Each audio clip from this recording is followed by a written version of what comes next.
Coucou la piraterie, j'espère que vous allez bien. On se retrouve aujourd'hui pour une vidéo vraiment spéciale car de nouvelles informations officielles concernant l'équipage de Barbe Noire nous ont été dévoilées.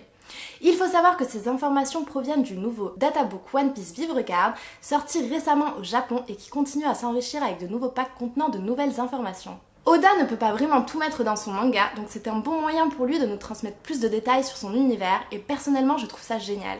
Alors découvrons ensemble les secrets de l'équipage de Barbe Noire. C'est parti!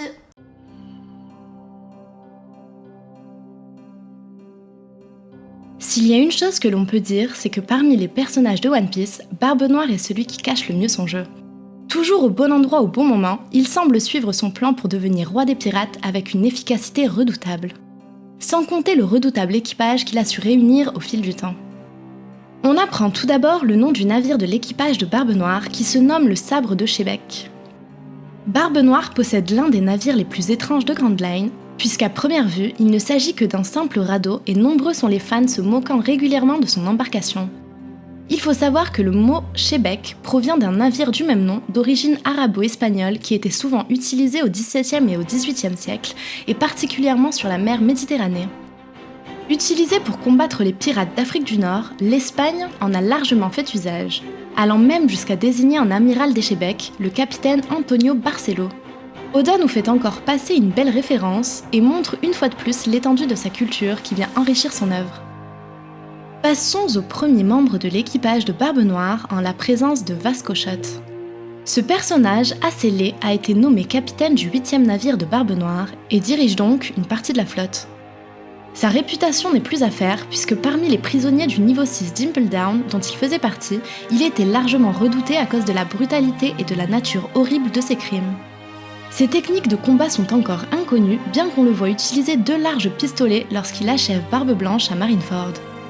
Mis à part ça, il est connu pour avoir un énorme penchant pour l'alcool et en boit en quantité phénoménale, emportant toujours une bouteille avec lui. Et sa taille imposante le fait même dépasser Katakuri, qui nous a pourtant tous impressionnés lors de son apparition.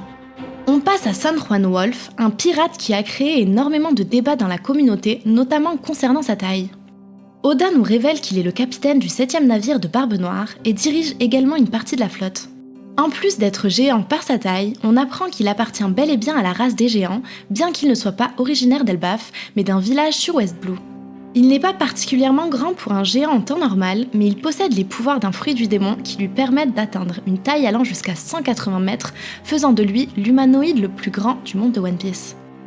Comme vous le savez déjà, suite à ses crimes, il fut emprisonné au niveau 6 Dimple Down dans une gigantesque cellule.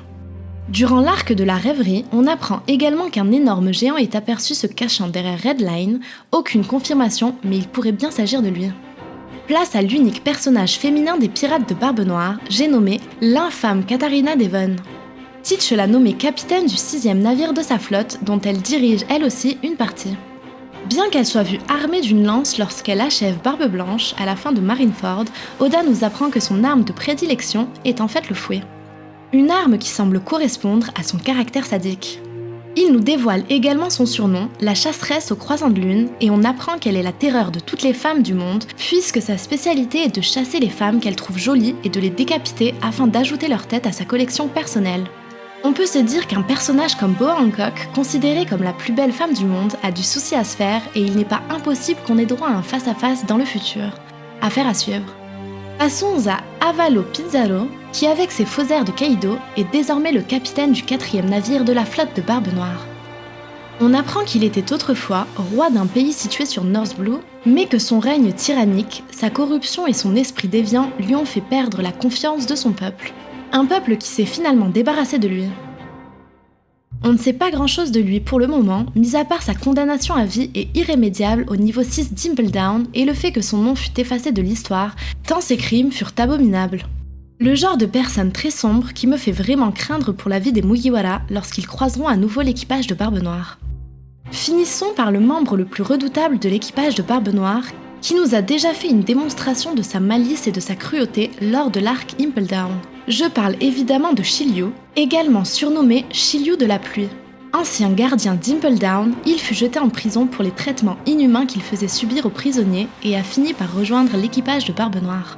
Comme on pouvait s'en douter, il a rapidement gravi les échelons et gagné la confiance de Teach. Et accrochez-vous, on apprend qu'il est aujourd'hui le second de Barbe Noire. Il est donc capitaine du second navire de la flotte, ce qui lui donne un pouvoir et une influence redoutables. Mais sous ses airs démoniaques, Oda nous révèle que malgré l'idée reçue par les habitants du monde de One Piece, selon laquelle Shiryu et Magellan étaient de force égale, en réalité, Shiryu avait très peur de lui. On comprend pourquoi lorsque l'on voit la puissance de Magellan. Enfin, Oda révèle que son sabre est un Meito, autrement dit un sabre légendaire, et que son nom est Ryu, que l'on peut traduire par orage. Un nom qui colle parfaitement à son surnom de la pluie. Voici un adversaire de taille pour Zoro sur la longue route qui les sépare du titre de meilleur épéiste des 4 mers. J'espère que cette vidéo vous aura plu et que vous y aurez appris plein de nouvelles informations sur l'équipage de Teach. Pour ma part, je suis vraiment contente que ces personnages gagnent en profondeur. Ça donne encore plus de profondeur à l'univers d'Oda et ça nous laisse imaginer et être hypés par la suite. N'hésitez pas à aller voir les vidéos qui sont sorties cette semaine sur la chaîne si ce n'est pas déjà fait. Quant à moi, je vous donne rendez-vous très vite pour de nouvelles aventures et d'ici là, portez-vous bien. A bientôt sur Albou Channel.